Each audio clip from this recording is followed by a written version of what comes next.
So what is it about people that make their dreams come true? Those highly successful people, the people that set goals and reach them. Believe it or not, there is a psychology to how successful people think.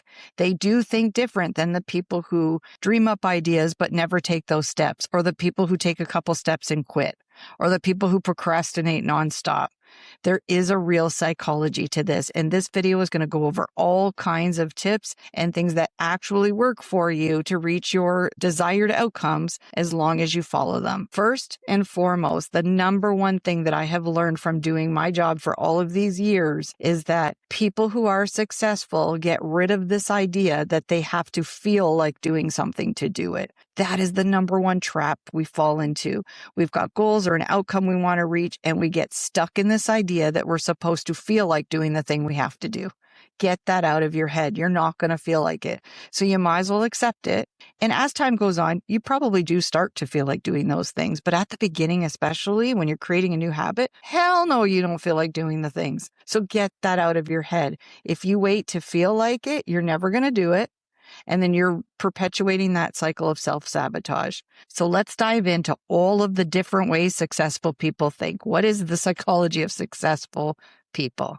Number one, they think long-term. They fall in love with the outcome that they want. They visualize and think about the thing that they want to accomplish, and they fall so in love with that they can focus and move themselves through those times when they don't feel like doing things or when they hit snags or challenges. Because they're so in love with the outcome, they're not just thinking about how I feel today on a Thursday. I don't feel like going for my walk. I don't feel like eating right. I don't feel like getting out of bed early. They think long term. And because they think long term, when their sabotage mind kicks in and says, hey, I don't feel like going for a walk today, I'll just make up for it tomorrow and I'll go twice as far. When that kicks in, and number two, they take full responsibility for their own life. They give up that victim mentality and they take full ownership. So they decide how they want to have their life go from this day forward. They give up the idea that the world's out to get them, that all of this bad stuff has happened, and because that has happened, they cannot reach their goals. That is not true. You can. You're here, you're breathing. You can make your goals happen. If you start watching videos on successful people, you will freak out on how many stories there are out there of people who have beat incredible odds. Stories of people who have had terrible childhoods or life-altering accidents, illnesses. The things these people have moved themselves through is phenomenal. There are people with financial horror stories who have come from poverty, who have somehow still created success for themselves. So believe me, that's possible for you too. So if you want to think like a successful person, give up the idea that the world's out to get you or that too much has happened to you for you to change your life. You can change your life starting today. Number three, and this goes back to my first point, they get comfortable in the discomfort. I'm going to share with you right now. This is very personal. I don't know if you've heard of OMAD, but I've started just on Sunday. Today is Thursday, where I'm only eating one big meal a day, a very nutritious, high protein meal. So I'm fasting for 23 hours. Yep, I'm hungry. I feel hungry right now. The first 3 days were a lot worse. I'm moving through it and I'm fine. I'm adjusting, but I'm telling you, there is discomfort in that. I had headaches for the first 2 days. Those are gone, thank God. Didn't feel so great. My energy felt low. Now I feel like my energy's coming back, which is kind of phenomenal. And I've slept better last night than I have in years.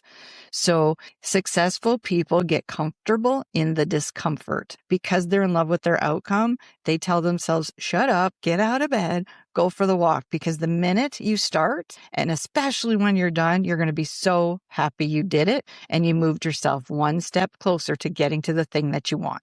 Take away the idea that making changes is comfortable, because it's not. When you have to do something you've never done before, you're going to be uncomfortable, or there's going to be discomfort in certain parts of it. You'll see a theme running through this. It's acceptance. So acceptance that you're not going to feel like doing something, but you're going to do it anyway. Acceptance that it's going to be uncomfortable, but you're going to do it anyway. This is how successful people think. Now, this one I think you'll find really interesting. Successful people are really curious. They let their ego go so that they remain curious. When your ego is inflated and through the roof, you're not curious. You're not curious about what other people think. You're not curious about what you might not know. You're not curious about what you might be doing wrong. Your ego is telling you got it all, you're fine, you're set. So get curious. Start exploring and learning more and more and more about the thing that you want to do. Become an expert by studying it. And now today with technology, you don't have to go pay for a big formal course if you don't want to. You can watch YouTube videos. You can chat GPT some information. Just cross-check and make sure that the information you're gathering from social media is accurate and factual, because that's getting harder and harder today to know when something is the truth or not the truth. So the next one is optimism.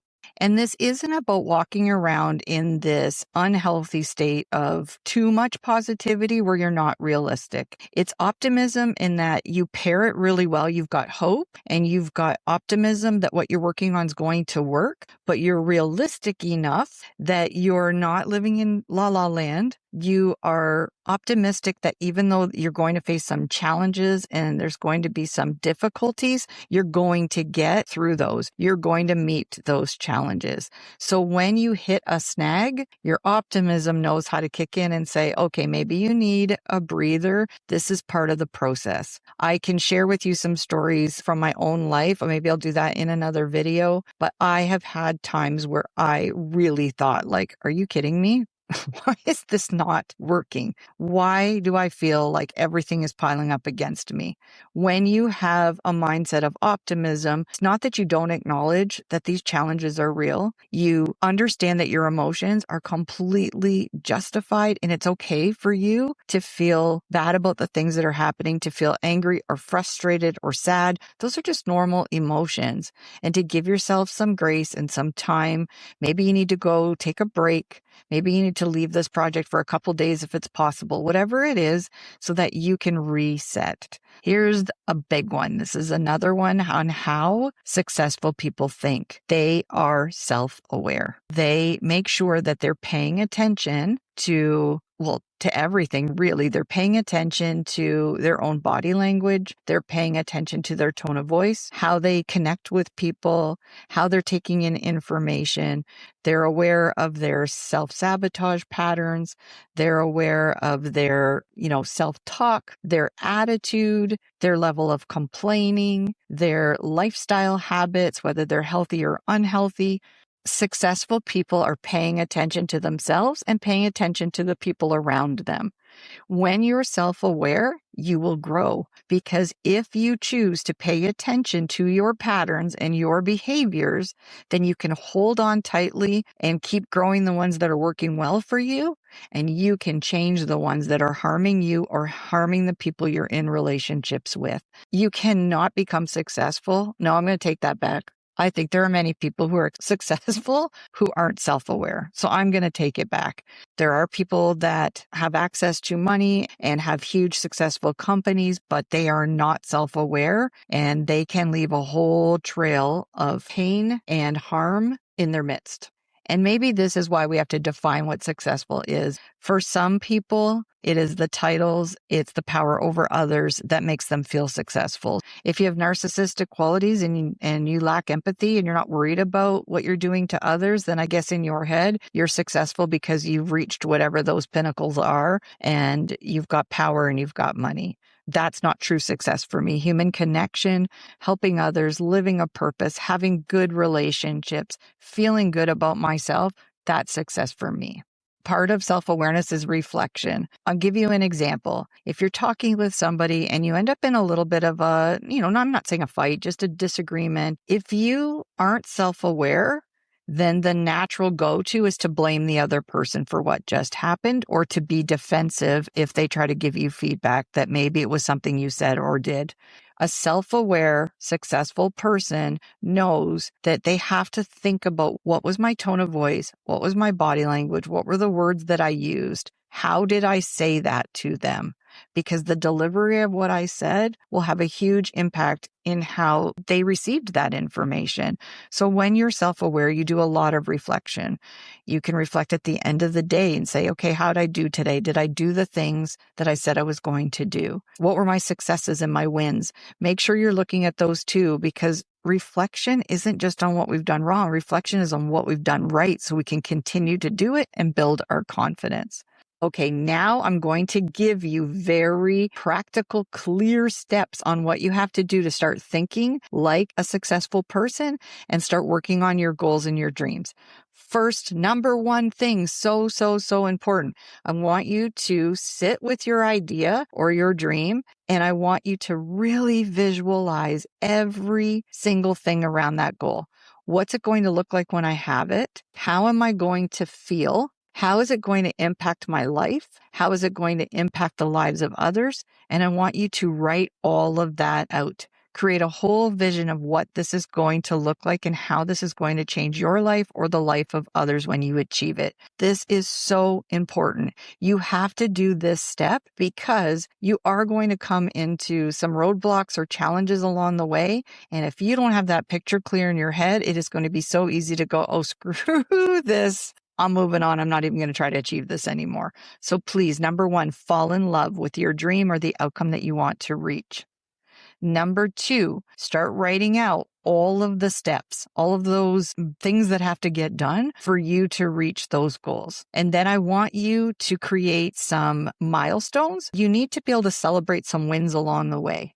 I remember way back when I was working on getting my certification through ICF. Oh my goodness. You would not believe the list of courses and assignment and live trainings that I had to do to get that through the Coaching Federation. It is a big, huge deal. Recordings, all of this stuff I had to do. I remember showing my husband, I had written out every course, all of the assignments. It was a whole entire list of the things that I had to do.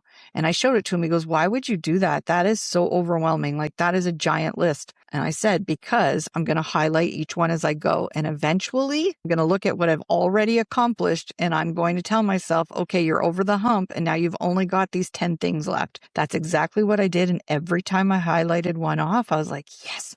And that was a win for me. And I celebrated that win.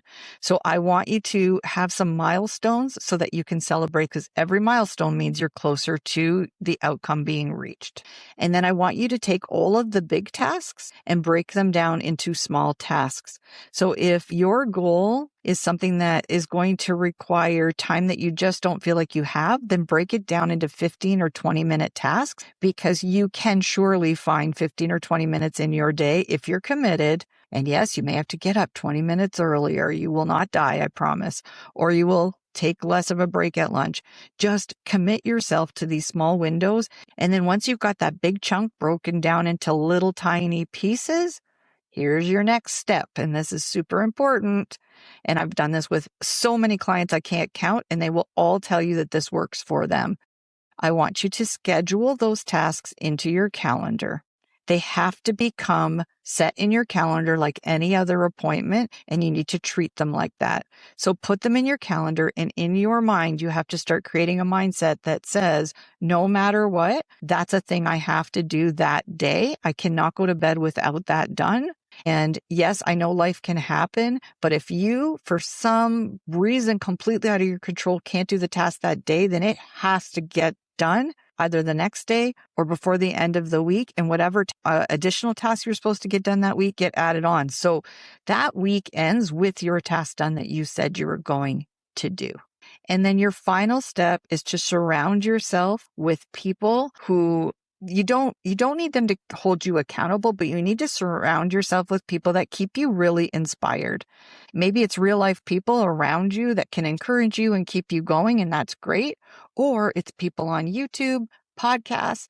Get your mind filled with these positive stories and people's success stories. Watch what people have done.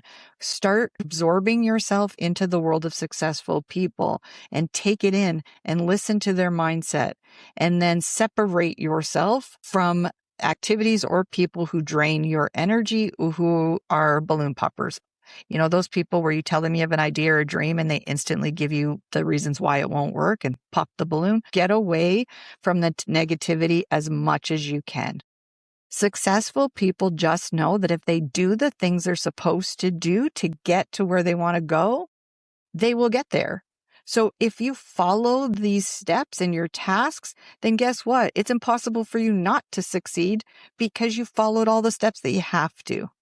If somebody went to school to be a nurse and they did every assignment they were supposed to do and they attended every lab they were supposed to attend and they went to every lecture and they completed all of their assignments, guess what?